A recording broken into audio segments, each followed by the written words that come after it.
Hey guys, I'm Chebukon's Enrique. I'm Ike's brother. I've known him all my life, so I can definitely attest to some of the things that that you've heard already. And knowing him for so long, I can definitely tell you that no matter what, Ike stayed true to who he was. Like just Ike was Ike. Like he didn't really let people affect him as much. I mean, there are definitely people who had strong influences on him, like me, like his parents, his friends. But no matter what, he kind of stuck to the values and the core characteristics of like who he was, and just it was definitely cool from the outside and just knowing him for so long. Seeing someone just kind of, no matter what situation he was in, of how much peer pressure there was, positive or negative, he just kind of was who he was and just stayed true to himself. Like whether it was right or whether it was wrong, like for the most part, it was always kind of the right things of just like living a good, pious life. Not really kind of thinking about himself, like always listening and trying to hear what the other person had to say. Like Ike was one of the greatest listeners I know. Like there's many times coming back from karate or track practice or soccer or school that he'd just be talking to someone and we'd have to go. So I'm like, Ike, let's go. I got stuff to do. But he'd just be just focusing on that person with like every single bone and muscle of his body, like his toes, his knees were just completely focused on just this person that he's talking to. Like they're the most important person in the world. And it's definitely amazing to see that from the outside looking in, and experience that from talking to him personally. It's just we had and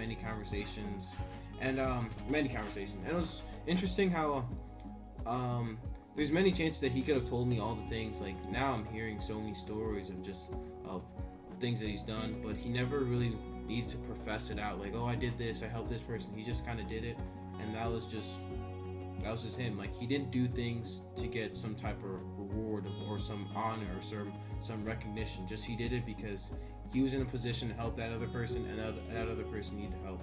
And that was kind of one of the biggest legacies that he left on me. Just an unconditional heart to help people. And I think hopefully this foundation will instill in that into other people too. I was a leader on Kairos 55 with EK and Will back here, Sean. And we were taking some of the candidates on a short nature walk through the woods. And I went first and I said, EK, I'll sit by one of the trees and I'll sort of tell them to go with God and listen for his voice. And if you'd like to send them through, we can make this very smooth. And so I went and I sat on the first branch of the tree and let everyone sort of walk by and say, listen for God, follow your own path through the woods. And I was pretty visible sitting on this first branch, at least so I thought. But here comes EK, very silent and very prayerful and staring downward and just praying as he moves. And he sits on a bench about 5 feet from me. So I whisper EK, thinking, okay, I don't want to scare him. I don't know if he saw me or not. And EK immediately looks up to the sky, thinking that God is verbally talking to him. And I'm like, no, it's just me. I'm sorry. So, and I thought that, perfectly embodied who he was. Always listening, but, always keeping an eye out for everybody. So, and then we proceeded to follow the candidates down the road. But EK was a man of great peace, whether it was spiritual, whether it was mental in school, or most of all, whether it was physical. He liked to keep care of his body, and he made sure that he was always having a blast and trying his hardest, whether it was running on the track or running on the field. And I think events like the Run for a Cause and the Dodge for a Cause really embody that part of EK. And going forward, we do have the golf outing coming up. So if any of you would like to help with that, many hands do make light work. So make sure to let Jan Muzriquez or one of us know that you'd like to give us a hand with that moving forward. So thank you for letting me This is what this inspiration is. I always be like, I wish I could do like that. Like, better something like, he's always put someone else before himself, always. I never saw him first say, no, I want to go first. You can go first. That's what he would always do. He was just that type of guy. And I'm fortunate enough to have known him and build a friendship and brotherhood with him. And I know he's always with me. And I remember sometime when I was at first semester in college, I was going through some hard classes. I sit down at my desk and I'd be like, man, I can't do this. And then I would pull out my Bible, which I always kept my Bible in my WIWD wristband next to each other with my Kairos crossed. And I just start praying. Like, so that's what a kid would do. So he helped me get through first semester. I'm not gonna lie, and I know it helped me go on first. As a sophomore, EK always surprised me. Coach Steve would make us run like 800s and 600s, and I'd always collapse across the finish line. And 5 seconds later, like this hand would come out of nowhere. I look up and I'm like, what is that? And I turn around and it's EK just picking me up, and he's carrying me across the field. And he did that almost every day that I can remember. And as a sophomore, I was full of questions. And almost every question ended up with him saying, if you work hard enough and if you pray hard enough, you'll get through, you'll win. And I had so many questions about the 400 and the 600 and stuff, and he told me, run, don't think. Because, and it was true because every time he stepped on the track, like he was a 400-meter runner, the first 100 meters he would sprint. Like I'm talking about a full-out sprint. He didn't care about the last 100 meters, but he would just run, and I love that about him. Like he did not think at all. He was just do it. Don't think about it. And that's something I always remember when he did.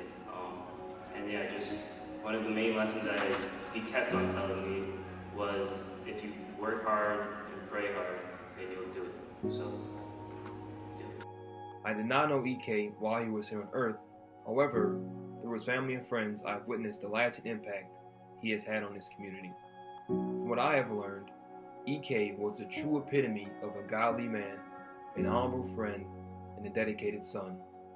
By hearing his story and being invited to take part in EK's foundation, I have been touched by the way EK lived his life and have started to live my life in a similar manner.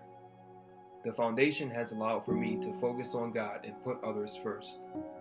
It has also opened up a whole community consisting of EK's family, friends, and others he inspired. To me, EK's legacy will always be his personality. I think that from now till 50 years from now, people are going to remember EK for his niceness, his generosity, the way he cared for others, and most of all, his humbleness. I think that's what most people are going to remember, that he was just so humble. And the impact he had on me was that he made me want to be a better person. The way he talked about his siblings, the way he never bragged, he never gossiped, he never spoke negatively about anything. That just made me want to talk and act in that manner as well. And overall, he just made me feel happy. He was just such a happy person, and just being around him, you know, it just made you happy. Like, you always left feeling happy. There are 3 things that I learned from EK. The number one thing is his love for people and life in general. EK really seemed to always be in a good mood. You could be having the worst day, and you know he'd come up to you and shake your hand and have a conversation with you, and your day would just change instantly.